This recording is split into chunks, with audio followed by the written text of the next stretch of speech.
can see Yes, you're clear.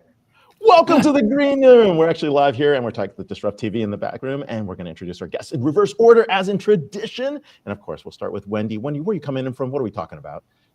Coming in from Connecticut, and we're going to talk about how to increase engagement and loyalty and revenue by getting real world impact measured. Oh, wow. We're actually going to quantify this. This is awesome. From the land of Stu Leonards, thank you so much for being here. Mark, where are you coming in from? What are we talking about? I'm coming in from La Jolla, California, and I may be in opposition here. I'm actually going to be talking about the importance of moving beyond employee engagement and focusing on employee well-being. And I have research that's remarkably compelling that would explain why we would want to do that. Oh, excellent. Very cool. Well, from the land of amazing Michelin star restaurants, Cantania, 910, Jake's, Fishery. Thanks for being here. Wow. Welcome. Steve, where are you coming from? What are we talking about? I'm coming from the middle, Denver, Colorado, mile high city. And I'm talking about AI in the enterprise. How do you actually make that work? Very, very cool. And of course, you've been here many times. We're happy to have you back. And of course, I'm going to turn it back to Elle, but I'm here with my amazing co-host, Vala Afshar, co-founder of DisrupTV, and Elle, our amazing producer. Let's start the show. All right, 3, 2, 1.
Hello and welcome. Thank you for joining us on DisrupTV. My name is Vala Afshar. I'm the Chief Evangelist at Salesforce and your co-host for the next hour.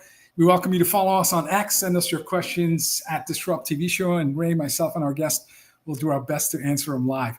It's my pleasure to introduce my co-host, Ray Wang. He's the CEO, founder of Constellation Research. He is the best-selling author of Everybody Wants to Rule the World. I see Ray on TV just about every day. It's Fox Business, Bloomberg, CNBC. He's one of the most highly influential futurists on X at RWANG0. Welcome, Mr. Wang, to DisrupTV. Hey, thanks a lot. I'm here with my best friend, Vala Afshar, Chief Digital Evangelist for Salesforce. He's also the author of multiple books, including Boundless, A New Mindset for an Unlimited Business Success, and a #1 seller. And coming soon, Autonomous. If you have not ordered it, please order it and check out his keynote at CCE 2025. Executives around the world, pay attention to everyone's inspirational and innovative tweets. And more importantly, when he's not hosting, keynoting, or leading events at Salesforce, you can find him on business outlets from ABC to Bloomberg and more, and posting his insightful analyses on ZDNet. But it's never about us. It's about our amazing guests. Who do we have coming back to share with us what's happening in the next generation?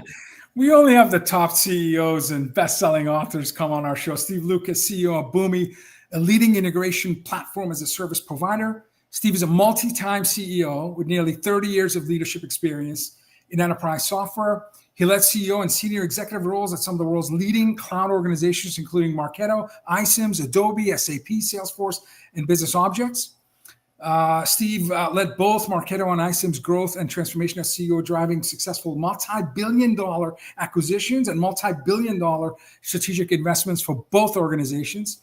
He is an author of a new book, came out this year, April, titled Digital Impact, the Human Element of AI-Driven Transformation. We're going to talk about that in the next 20 minutes. Steve has been recognized as one of the top 50 SaaS CEOs in the world. He's, again, a published author, several books, serves on multiple philanthropic and educational boards. Welcome back, Steve, to DisrupTV.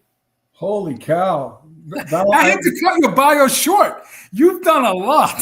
Wow. Well, we're as a fellow Salesforce, I guess I'm an alum, but big fan of yours, and I'm right after this. I'm going straight to buy Autonomous. There, I'm going to pre-buy that.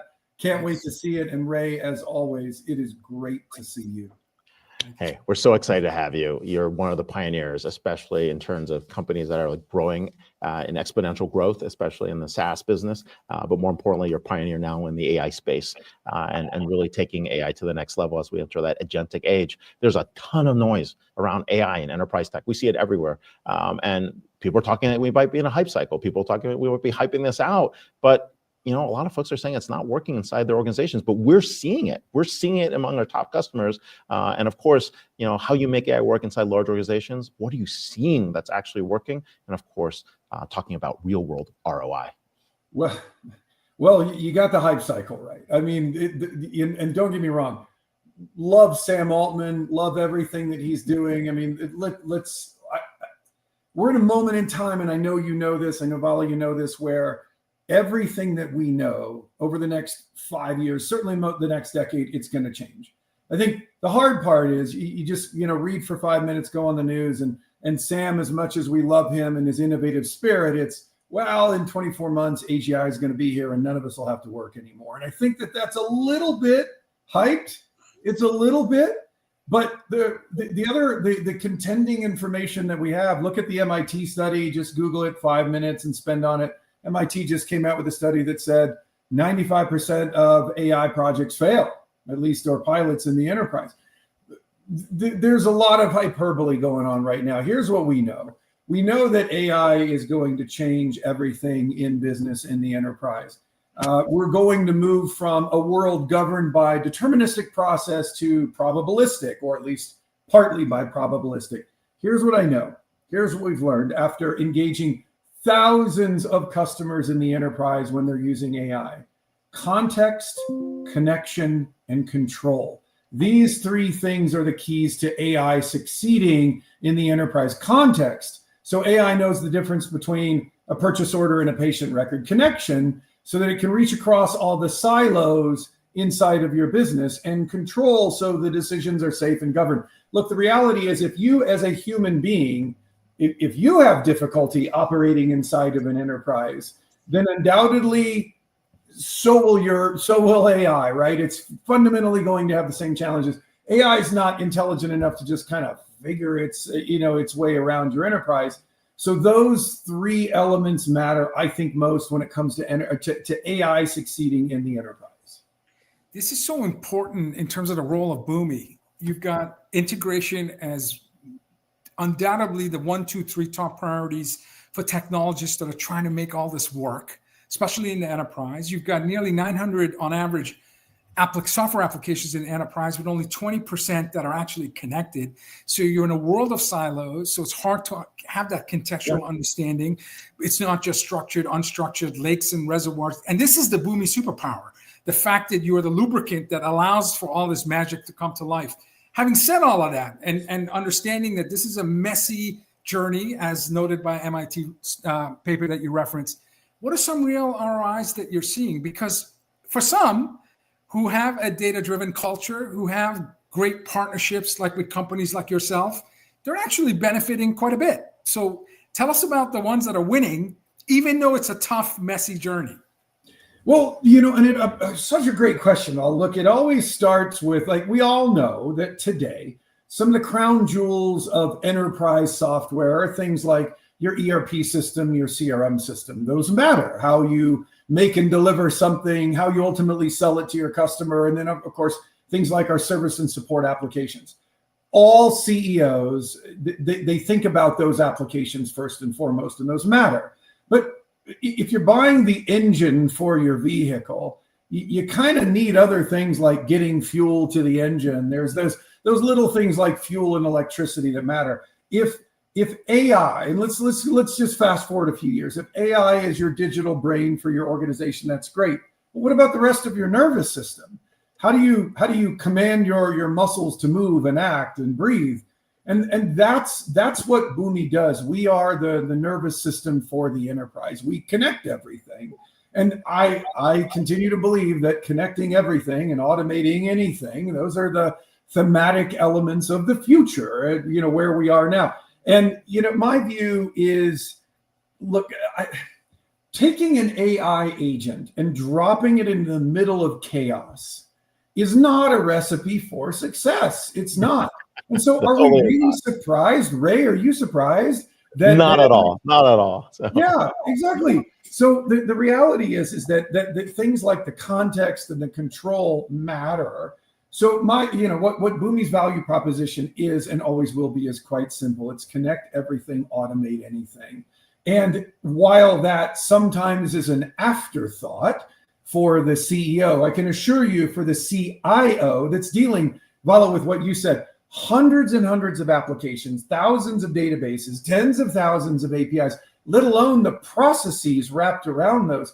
This is where Boomi is the fabric that weaves those things together. Highly necessary. It's funny. I view you as like the circulatory system.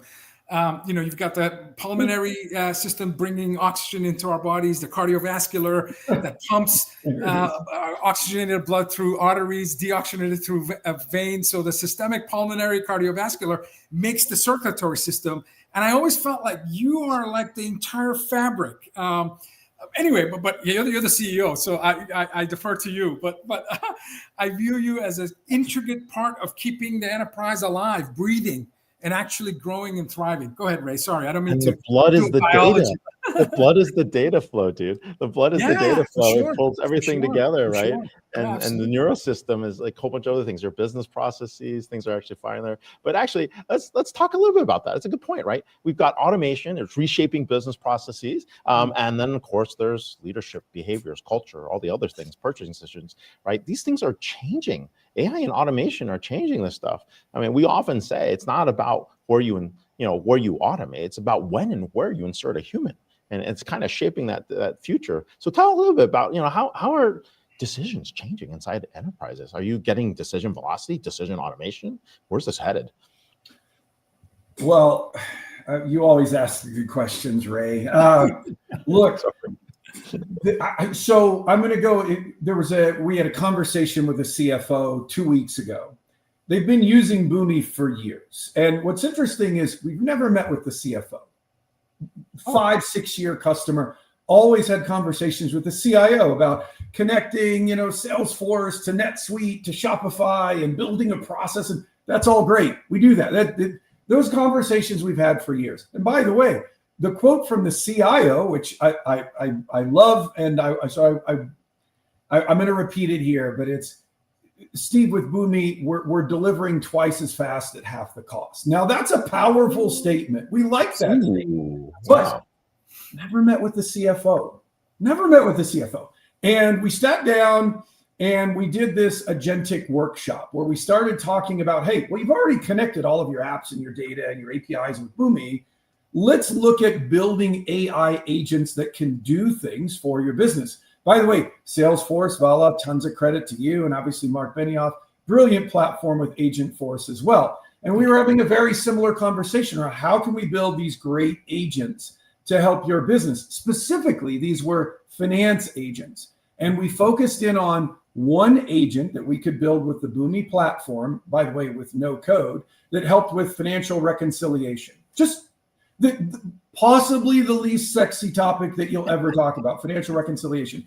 And this CFO sits up and says, Steve, if you can deliver that one agent for me, that's 25,000 hours a year taken out of my process, 25,000 hours of benefit to finance. And of course you have those moments where you're kind of looking around the room like, this is good, right? This is a good thing.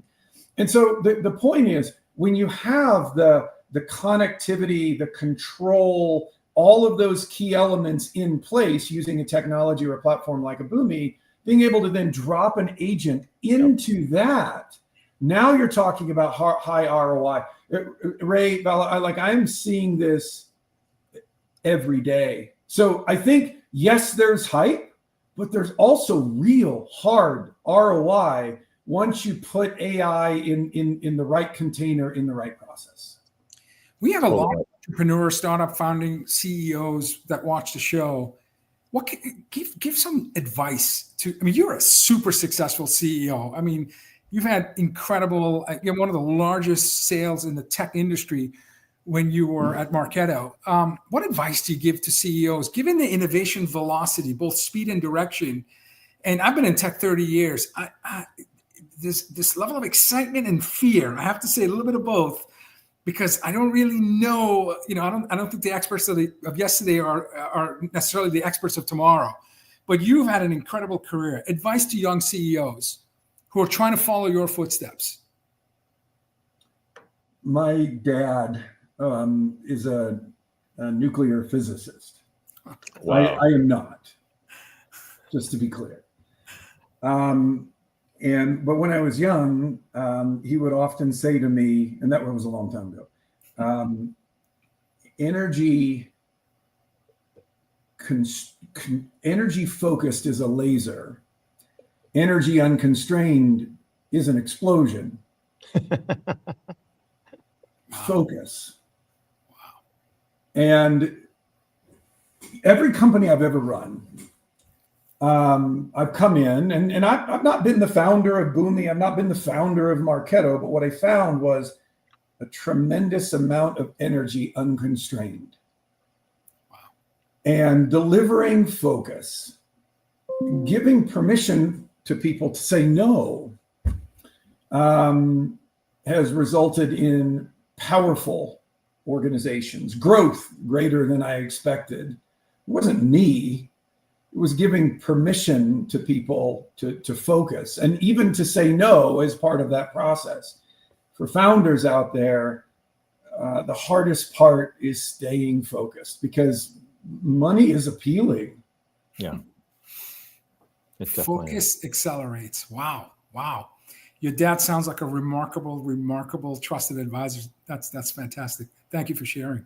My pleasure. Well, look, and both of you, I'm obviously an avid and voracious consumer of everything that both of you talk about, produce here on DisrupTV as well. I absolutely love the content. What you both do is so sorely needed. You give technology and innovation a voice, and I love that. Thank you, sir. Thank you. Thanks a ton. Hey, last question on my end. Really want to ask you, where's the future of software headed? Right. Some people say that it's just going to be agents in a database. Some people say people are going to buy too quickly. We're going to code at the speed of thought. There's lots of things that are going out there. It could be like everybody's going to have their own agent. I mean, where do you see these things? Ray, I've lost control of my arms. That's why I'm doing this. Oh my gosh. Okay, so here it goes really super fast. On the one hand, there are 4 or 5 superpowers, excluding, let's put China aside for a minute. I'm talking about AI superpowers. Yep. You've got the open AIs, the Anthropics that are doing incredible things. Let's say for a minute that between those superpowers and China as well, we reach AGI. Let's say that we do that. Or let's say that we keep dividing the distance in half and we never reach our destination. However, there's that paradox. However, the distance ultimately won't matter. The question I constantly contemplate is, do ideas become commoditized? If I am a software innovator and I can come up with an incredible idea, I do my homework, I do my research, maybe I don't need engineers anymore, I can vibe code my way to the most amazing, fill in the blank, whatever it is.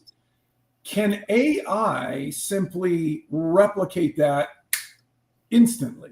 Or metaphorically? The point is the concept of barrier to entry a thing anymore, or will it be? And I think about that. I cycle on that a lot. What matters is the information that you generate that other models don't have access to, because models ultimately are powerful when they have unique data or information. Clearly, we all had our eyes closed while OpenAI trained their model on everything in the world. 7 years, yeah. But unique moats will be created with unique data. By the way, you look at very smart people like what Mark Benioff has done with some of his moves and where data matters. My point, and this is not self-serving, this is not a Boomi thing. I believe that moats will be created in the world of AI with the data that is unique to your space. Yep, I agree. We're going to see a world of, limited data. Private data sets are going to be just as valuable. People are going to have to do that. Indeed. This is an amazing conversation, always. Thought leadership, inspiration, leadership, innovation. We're live here from London, Denver, and Boston, here with Steve Lucas, CEO of Boomi, and of course, the author of Digital Impact. It's a very awesome book. If you haven't seen it, make sure you check it out. And of course, buy it where books are sold. We didn't even talk about your book. What the heck? I know. It's too short. It's too short. 20 minutes is too short. We'll see you on stage at CC. Yeah. I'll substitute 2 seconds on the book. Here it goes. Humans still matter. Yeah. Woo! All right. Go There Team you Human. go. All right. Thank Thank you you, so Steve. much, Steve. Thanks for being on the show. Thank you. What a great segue. You got one of the top CEOs in the world talking to us about humans still matter. And our next guest has devoted his career to reminding us that humans still matter. Mark Crowley, co-author of The Power of Employee Well-Being. I just want to hold it up. Move Beyond Engagement to Build Flourishing Teams. This book, by the way, formally available. Of course, you can order it now, September 30th, next Tuesday, if I'm not mistaken. So brand new, hot off the press. With 25 years in the competitive financial service industry, Mark rose to national roles, earning Leader of the Year for his emotionally connected, heart and mind balanced approach that drove exceptional performance and employee growth. On the vanguard of leadership transformation, his book, Lead from the Heart, disrupted conventional management and research, proving traditional methods undermine employee achievement. Now taught in 11 universities, his book ignited a global movement for humane leadership. In The Power of Employee Well-Being, Mark advances this vision, demonstrating that thriving teams fuel organization success. Mark Leads from the Heart podcasts. We've got an amazing podcaster with us. Ranks among the top 1.5% globally, reaching 175 plus countries. Mark needs to stay online and give Ray and I advice on podcasting. A sought-after speaker, Fast Company contributor, and organization consultant, culture consultant. Mark shapes modern workplaces. Congratulations on your book, and welcome, Mark, to DisrupTV. Thank you so very much. Can I compliment Steve on giving me the most wonderful transition ever? That was awesome. God, I was like, oh no, I'm doomed here. We're talking about AI, and he gave it to me perfectly. So I just started off with great gratitude. Humans still matter. It's great. Love that. It is. And you know what? Like we've been getting this all wrong, right? I go to these HR tech conferences. You go to these HR tech conferences. We're talking about employee engagement, right?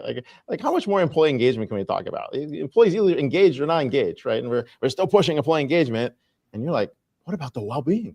So let's talk about that. Why is that a starting point? Why is well-being so important compared to employee engagement? So there are so many wonderful reasons, to be honest with you. But the most important one is that employee engagement has failed. We have not made any progress. So interestingly, I reached out to Gallup in 2013 and ended up writing an article for Fast Company. And in the discussion that I had with the gentleman who actually created not only their engagement study, but their well-being study, I said, hey, is there any research that demonstrates that people are just really miserable at work and that there's a leadership problem? Because that was my thesis. And he goes, well, you're just calling me at a perfect time. He gave me permission to effectively communicate the shot heard around the world. This is 2013. 30% of Americans are engaged at work. 18% of them are actively disengaged, effectively saboteurs in their organizations. And then the rest of them are basically just punching a clock every day. And I said, well, this sounds like a big problem. And he goes, yeah, I mean, imagine the upside of us fixing this. So get this. I get this update about a year ago, and I'm looking at the results from Gallup, and it says engagement is at 30%. And it just summarily dismissed it. I was like, okay, if we haven't made any progress since 2013, then something's wrong. So I went out to Twitter, I've got a big following, and I asked people, I go, what's the common denominator here? Why did engagement fail? And the consistent reasons were that CEOs never cared about it. Start with shareholders, investors never cared about it. So that meant CEOs never cared about it. So every action was just perfunctory and performative. We did a survey once a year. And then companies sort of said, well, that's not enough, so we should do 2. And basically, they never held anybody accountable for it. No one was ever responsible for making any improvement. So you're getting the data. You guys are data guys. You're giving people this information like 2 months after the people have done the survey. By the time people get it, it's useless. So for all those reasons and many more, I'm saying that it's time to just stop talking about it, because we're not really sincere about making it any better. Leaders haven't become any more effectively. And the worst is that people, ironically, have become more disengaged at work because they're like, screw this. This is like so insincere. You keep asking me these questions and you don't do anything with it. Come on, I like my 5-year anniversary watch. What are you talking about? You get those? I filled it up on social media. I had dinner with a college friend recently, and he asked me, do you get, I mean, we played a lot of sports in college. Hard to believe, but yes, I played sports in college. Where'd you go? He asked me, do you ever get into a flow state at work? Because we talked about when we played basketball, we could get into a flow state. You get in the zone and just, you're at the right place, the right pass, the right shot. You just absolutely tune in.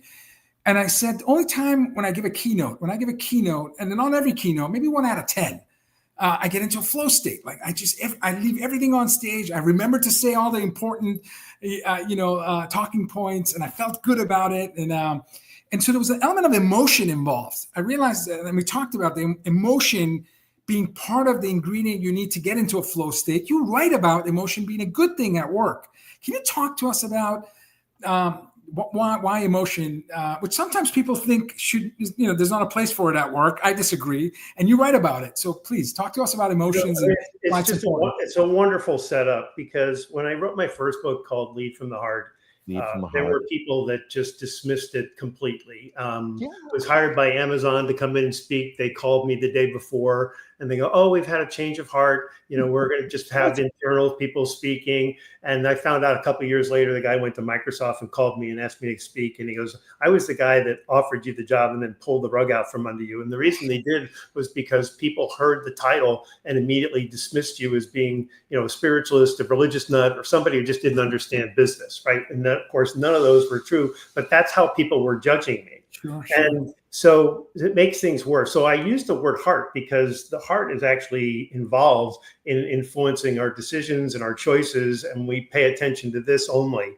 But the big issue is that we have thought, Rene Descartes 300 years ago said, I think, therefore I am, and, think, therefore, right? So basically what he's saying is that, we're all intellectual. Everything that happens to us that's important is happening up here. And science now has refuted this, that up to 95% of human behavior is driven by feelings and emotions. So all of our leadership practices are focused on getting people to think differently and what's your thought on this? When in fact, what's really informing their choices is how they feel about it. So when you have people say, leave your troubles at the door and, don't bring emotions into this, and I don't care how you feel, you can't dismiss any of that because it's happening under the hood. Like it's just happening naturally. And so I've said all along that what we should be doing is focusing on, basically emotional currency. So we also thrive as human beings on a high ratio of positive to negative emotions. So if the work experience is negative, we're actually putting people into suboptimal performance. And so all that comes from up here. You're not hitting your goals, Vala, what are you going to do? I need you to hit your goals, because if you don't, we're going to have a conversation, and I don't know what's going to happen after that. And you put people into fear, and then you go, right, you're sitting in the same boat here, and, I'm talking to both of you, and I don't know what's going to happen. I'm putting all of my most talented people into fear and marinating in these toxic chemicals. That is the absolute opposite of how human beings perform. Just haven't worked in an immigrant environment. Come on, that's really insensitive. The meetings will continue when the morale improves. Let's get your horse. I'm just kidding. Right, you're totally right. When I think about the managers and the bosses that I admire most, it was that for them it wasn't enough to have just sense of belonging to a team or an organization. They went the extra mile to ensure you felt a sense of mattering. And And that was an emotional connection. That was a connection from here, not here. So spot on. And this is why it's being taught at 180 schools. So, so 11, but thanks. Look, we work for people. We don't work for companies. And I think people do need to realize that. And that for me, like, I always find people I want to work with, and I hope they want to work with me. And that's the end of the day. Like, you've got to have that kind of commitment, but we don't see that today. So what drives employee commitment, right? What does drive that? And then, of course, the productivity follows if you get it right, I think, right? That's the assumption. So, well, I mean, a lot changed after COVID. We all, were basically deployed to our homes to work, and we stopped having connection with the people we work with. We stopped having connection with a lot of people, but it gave us a lot of time to start thinking about, am I in the right relationship? Am I married to the right person? Am I living in the right place? Am I working for the right company? Am I in the right career? And do I have a boss that is giving me and supporting my needs? And so you guys know this probably as well as I do, that 20% of American workers quit their jobs, from the, we opened up doors for the next 18 months. People couldn't wait to get the hell out of where they were working. And a lot of people want to attribute that to pay. But the fact is, and there've been so many, McKinsey's research on this was pretty damning, basically saying that it all goes back to how people feel about work and how they feel about how they're being supported or not supported and what their leadership is all about. And so the answer to your direct question, Ray, is that people had plenty of time to assess what matters. And they're like, I don't want to go to work just for a paycheck. I want to work and have an opportunity to grow. I want to know that somebody cares about me and knows me outside of work and what's important to me outside of work, and actually gives me time to enjoy that.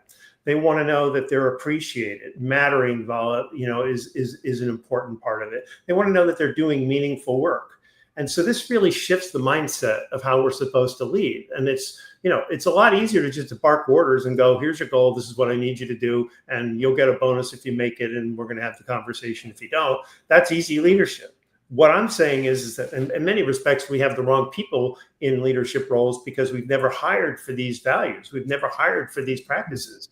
But when we orient ourselves to supporting employee well-being, the evidence is really, really clear. And like emerging research from all kinds of places, but especially from Oxford University in the last year, they've produced research that shows there is a direct correlation week to week of how people grade their well-being to how they actually perform. So negative, if you're really unhappy in your job, it's going to impact activity. So this is a much simpler way of getting to, successful organizations. Just take care of people.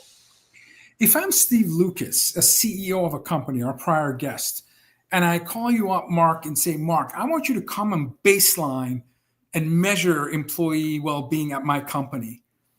Are there certain traditional human resource metrics that you can use to determine that? Are there new ones? And how quickly can you assess employee well-being for an organization? And are there new measurements that the business leaders need to consider? No one's asked such an incisive question to me, and I've been doing some podcasts for the book coming out next week.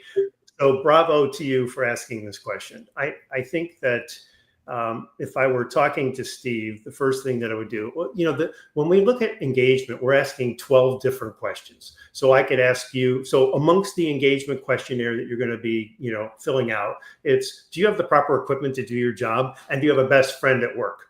So I get my feedback back and it says your people aren't engaged. Like, do I help them get a computer or do I help them get a friend? Right. So I'm confused. And I don't know what to do. I'm probably going to do neither one. Right. So with the well-being, I just wrote an article for Fast Company about this and interviewed 2 companies that are prominent in pulse surveys. And the thing is that what you can do is that you can ask a single question. So I'll go in and say, do you work for a caring and supportive boss, someone who knows who you are, values who you are, and helps you grow in your career? Just simple as that. That's it. One question. The technology, you guys, it exists. The feedback is sitting on everybody's desk the next day. You've got your results, you got your peers' results, and your manager's manager is looking at this. So there's pressure to do something with it. So if I were to go into his organization, I would just simply ask that question and just let the cards reveal what the story is. Right? Great question. Calibrate it. You can calibrate your response to it immediately, unlike these twice-a-year surveys. I can tell you, Mark, I've been with Salesforce for 10 years. And the reason I've been with this company for 10 years is because the answer to your question is yes. The number one reason by a mile is who I work for, because not only he stretches my mind, not only he gives me safe space to experiment, so there's a level of autonomy, but the exchange of values and is incredible. So it's shaping who I am as a person more than being an evangelist at a successful software company. Go ahead, Ray. But see, those needs, what you just described, are not my needs. Like, those are really unique, what you're seeking and getting out of work. So the only way your well-being is going to be strong is if I, as your manager, ask you, what is it you're trying to get, and what makes you comfortable, and what turns you on? And if I can support that, your well-being is going to be high. You're going to commit to the organization. You're going to do the extraordinary work that you do. Absolutely. So Mark, that actually takes me to another point where we talk about friendships and work, and you point out some research, but we don't have friends at work like we used to. What the heck happened?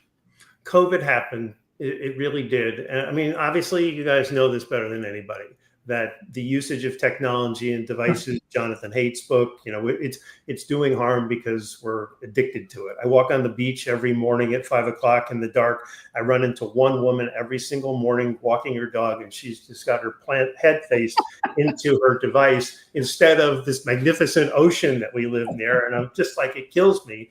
But that was really the start of it. But I think that, it was interesting because when we opened up offices, I wrote an article saying that full-time, and you guys may disagree with me, but 5 days a week remote is really not ideal for most human beings. There are certain roles and responsibilities where you're not having a lot of collaboration, and I would argue that you can have that. But for most of us, we need the connection. And I've been writing for Fast Company for 10 years, and I got a response back from people saying, you corporate shill, you a-hole, because people didn't want to go back to work. Like, they were like, no, we've already proved that this works, right? So we had another year of companies not wanting to push too hard, like, how would you bring people back? And so we got really comfortable by not having a lot of connection with people. But, it's interesting, over the last 10 years, there's been a 24% reduction in our micro connections, like going to the dry cleaner, going to the post office, running in and grabbing a sandwich. We don't even order coffee talking to a person anymore, right? Everything Too hard. On and out, on and app. So all of that is really harming us. But what's interesting from a well-being standpoint is that there are now studies that are showing that people are like, screw that. Like, there was a KPMG study that showed, I'm not kidding, like 80% of the people that responded said they'd be willing to give up 20% of their pay to work with close friends. So we need connection. It's like, it's in us. It's in us. And I'll tell you one other quick story. There's Herminia Ibarra is a professor where you are, Ray, right now at the London Business School. Brilliant, former Harvard professor. And she said that human beings, all of us, with the three of us excluded, are lazy and narcissistic. What she meant by that is to say that if people aren't walking by our desk where we can go, hey, Vala, hey, Ray, or, we're walking down to grab a sandwich and we run into each other, that we're not going to have the initiative to make those conversations happen. I agree. And so it's not just the physicality of having connections, which mental health, we're seeing, a major increase in the number, like 18% in the last year. You look at that and go, what's the common denominator? It's the lack of connection. So I think from a well-being standpoint that people themselves are saying, even Gen Z, I want to go back to the office and spend more time because I'm missing people. Look, my son's best internship was in person. He's like, this is what work is like? This is awesome. Because everything was like remote for him for a while, and it really stuck. But, engineering moments for serendipity is awesome. It gives people random collisions. Random collisions. That's awesome. Yeah. So, Mark Crowley, co-author of The Power of Employee. Co-author. No co. No, he wrote it all. No, unless you mean the universe, I'll give the universe. The universe is command. Author of The Power of Employee. Move beyond engagement to build flourishing teams. Get it on Amazon. And of course, Thank you for being on the show. Really appreciate it. We'll see you. Thank you, next Mark. Wonderful. Thank you so much. Thank you so very, very much for this. Cheers. Love this. Thank you. All right. Thank you. That's, yeah, heart matters. Okay, this is our cleanup hitter spot where typically an extraordinary guest comes and just hits a grand slam. We are getting into baseball playoffs, so I'm using that analogy, waiting for the Red Sox to get in. Wendy Lipton-Dibner, author of What Matters Most, How Leaders Build Impassioned Engagement, Unrivaled Loyalty, I love this next word, and Boundless. I love that. I love that word. Boundless growth by measuring real world impact. You had me at boundless with the book. Wendy's a leading authority on organizational development through strategic and operational impact. By the way, the book is a brand new book. It came out May of this year.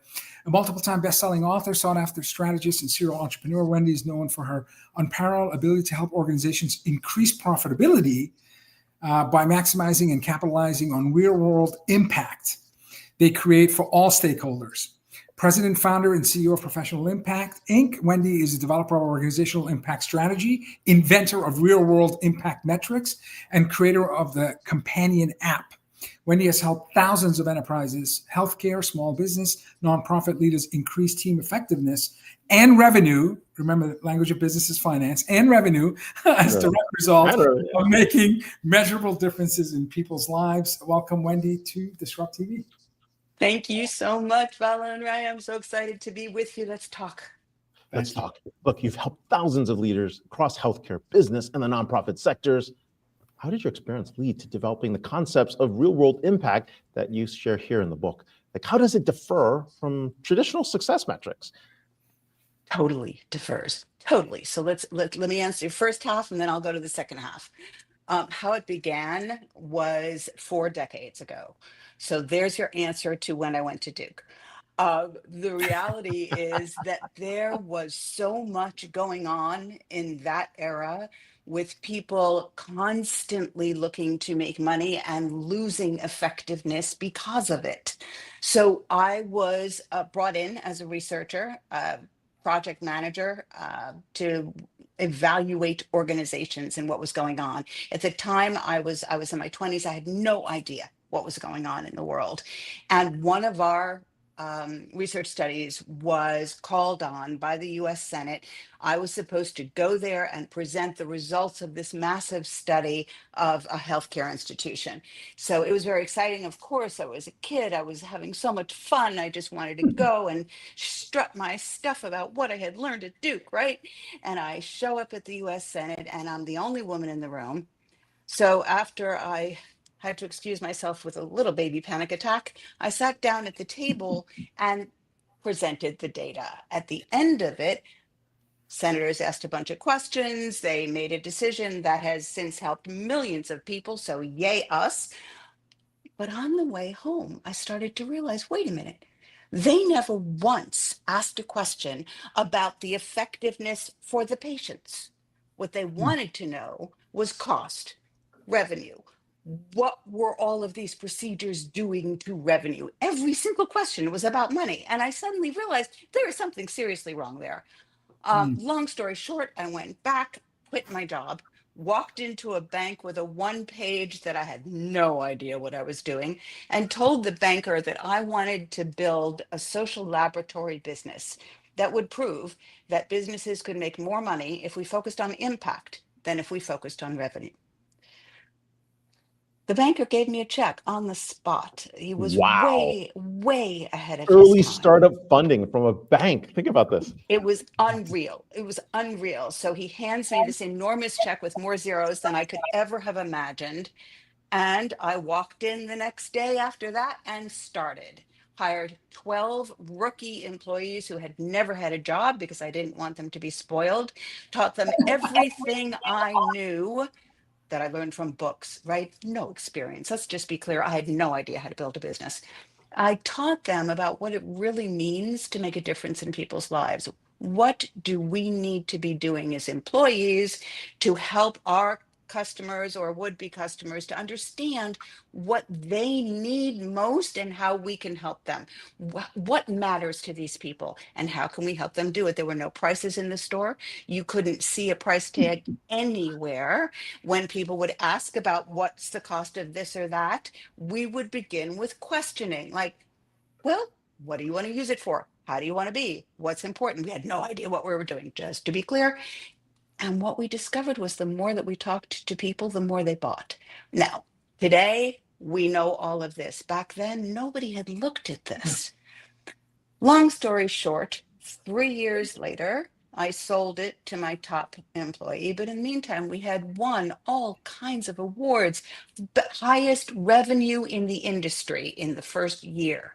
So where was all of that coming from? And all of a sudden, all of the companies around me were saying, well, how do you do this? How do you do this? Then was the big 1987 crash. Ray, you're going to enjoy this one. Wow. So right down the block from my shop, there were brokers literally walking out, trying to kill themselves. It was Wow. awful. For those of you who Wow. are watching that don't know what happened back then, look it up. Okay, look it up. Yep. People It were was jumping out of windows. Yeah. yeah, it was really, really scary. And so I just went down to a brokerage house down Fort Worth, and I said, look, this I can help. Let me help.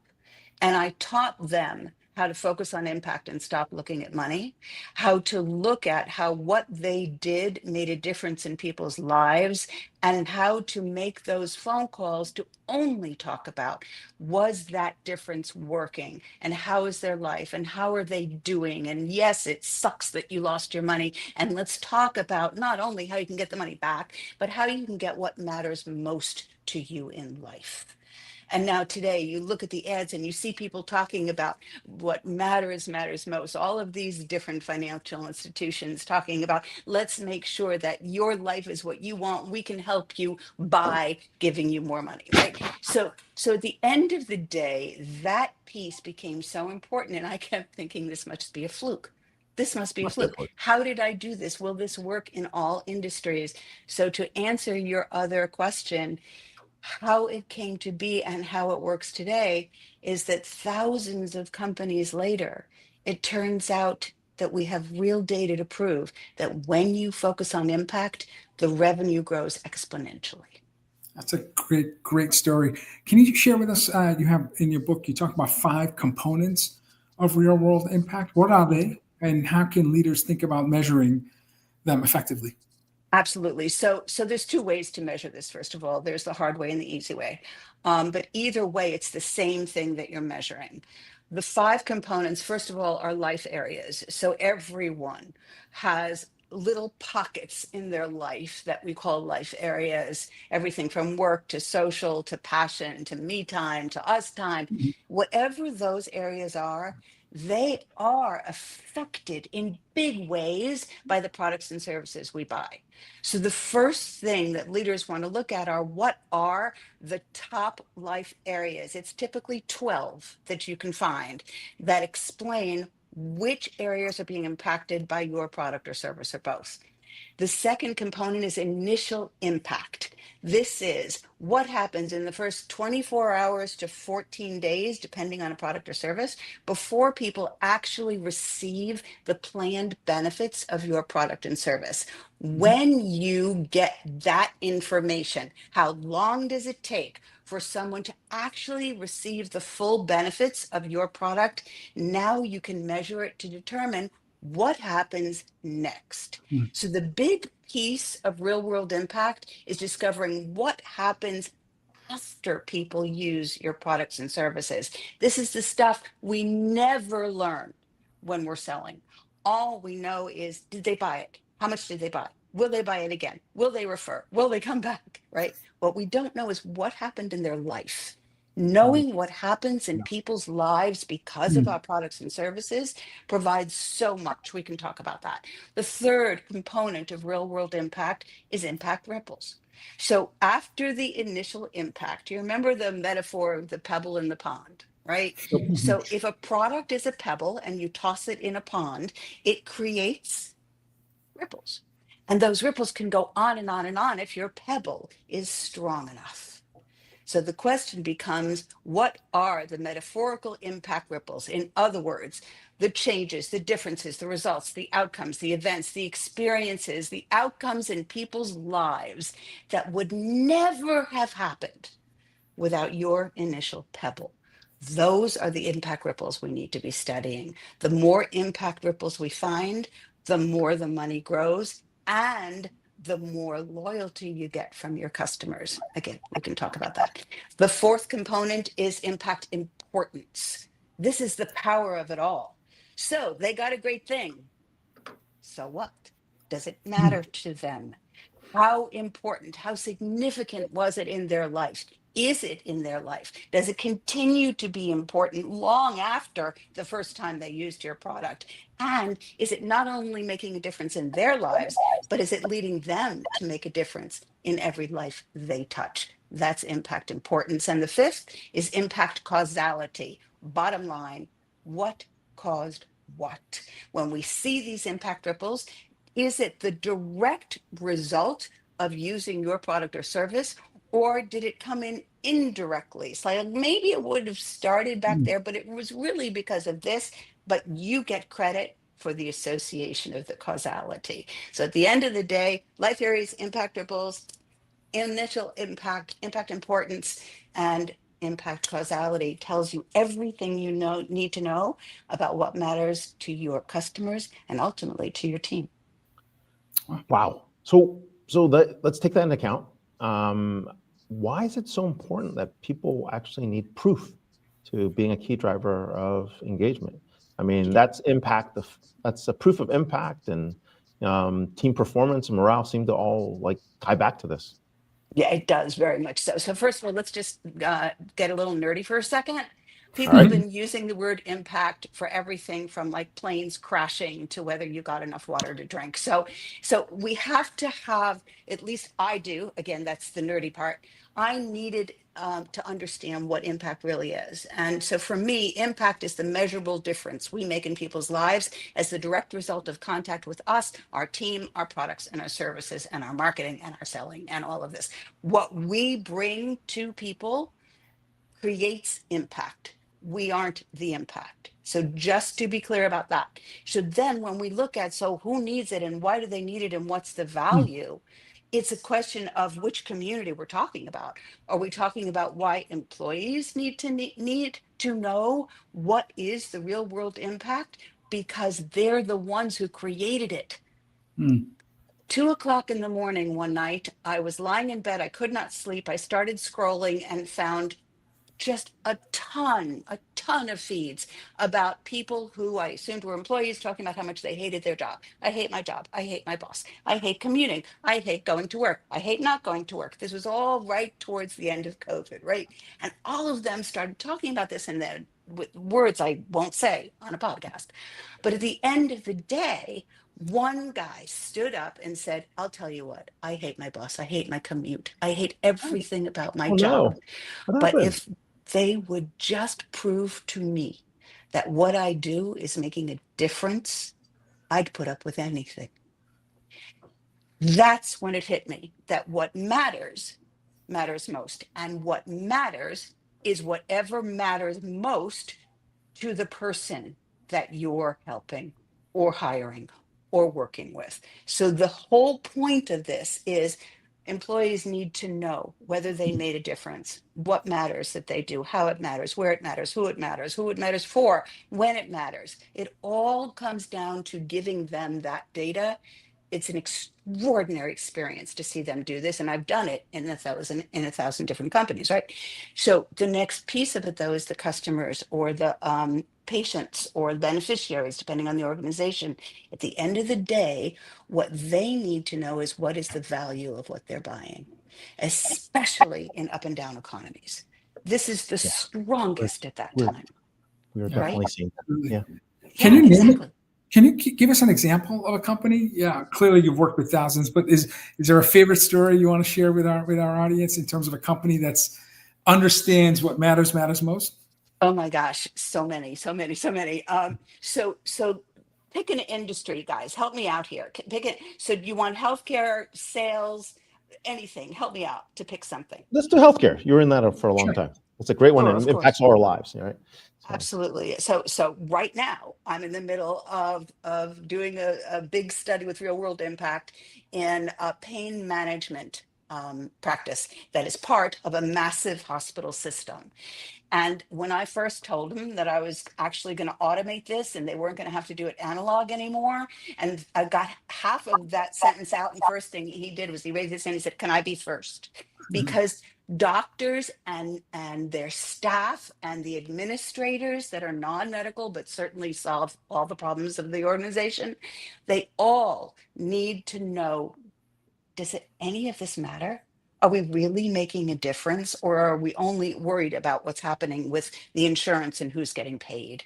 The end of the day, just talking to the nurses and telling them about the pilot study we were about to do with real world impact metrics improved their appearance, their friendships, their love, their enjoyment of their compassion for their patients, the amount of work they were doing. Their absence went down to 0. And this was right after COVID. And everybody was losing nurses during COVID. They were staying. It changed everything for them. And we hadn't even started the study. wow. These are real world impact as opposed to the academic KPIs we normally run into. So Exactly. Wendy Lipton-Dibner, author, What Matters Most. How leaders build impassionate empowerment, unrivaled loyalty, and boundless growth by measuring real world impact. Thank you so much for being on the show and actually debunking a lot of myths. Thank you, Wendy.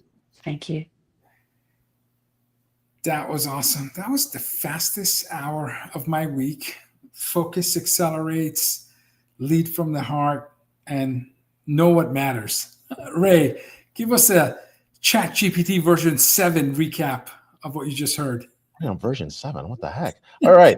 We're not at 7 yet, but you're 7. Oh, okay. No. We start with Steve Lucas, CEO of Boomi. He's talking really about all this stuff around AI and really what matters, right? I mean, we're really building new business processes. They're being automated. He didn't really say it this way, but it's happening at AI exponential scale. And more importantly, I mean, a lot of the work that he's doing is really helping customers get ready for this agentic AI revolution. We had a really cool leadership moment with him, and really talking about like what matters in terms of like, you know, I mean, at the end of the day, he basically like humans still matter. And I think that gave us a segue to Mark, which was really talking about what was going on in terms of employee well-being. Look, engagement has failed. We've done all these engagement studies. He basically laid it out on the line. He said some of the benefits of, you know, being, you know, it's really about, you know, being wanted, being seen, being, you know, workplace happiness is really about, do you have purpose? I almost want to say like, this is really about trying to get back to mission and purpose, giving people control, agency, right? And this is really about the well-being of what an employee should be. The employee engagement metrics are for managers. Employee well-being is actually for your employees. And I think that's probably the best way to think about that if I were to distill this up a couple levels. And then of course, Wendy shared with us what matters most in her book. And it's really about, you know, we have these fake academic KPIs.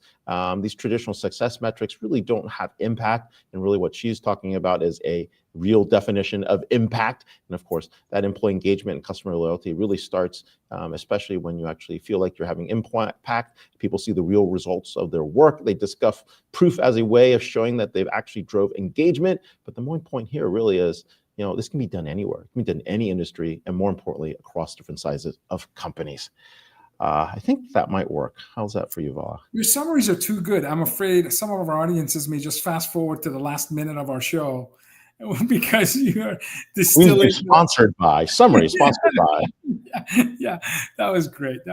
Okay, next week, we have George Chanos, author, speaker, and former Attorney General of Nevada. He's a polymath. Yeah, for sure. We have Brian Velmuir, one of the smartest people I know. He's an executive builder, advisor, board member, and investor, former colleague, former analyst, one of my favorite people to engage with so that I can expand my thinking, my mind. And Laura Hamill, author of The Power of Culture, an Economist Edge book is the title of her new book. So as you know, last year we introduced 70 authors, many of them best-selling authors to you. We're on a trajectory to exceed 70 authors on Disrupt this year. So this is where best-selling authors come to share their wisdom. So thank you for recommending some of our guests. Continue to recommend. We're booked all the way through the end of the year. So sadly, we may not have your recommendations on the show until beginning of next calendar year, but that's a good problem to have. And we thank you for your loyalty and engagement. Interview maybe from Dreamforce. Maybe we could try that. We'll sneak some people in if they're up for it. I'll tell you, if you're an author and you're at Dreamforce, October 14 to 16, Ray and I are going to be there. Text us, tweet us. I don't know, post us. Let us know. I'll be in the Moscone area for all 3 days, mostly Moscone South, I believe. But anyway, I'm in we'll be at the Fogo de Chao Center where Certinia is actually camping out. You might even see our posters there. Should be fun. There we go. So if it's Friday, it's DisrupTV. Thank you for tuning in, and we'll see you next Friday. Bye. For the guests in the green room. Take care.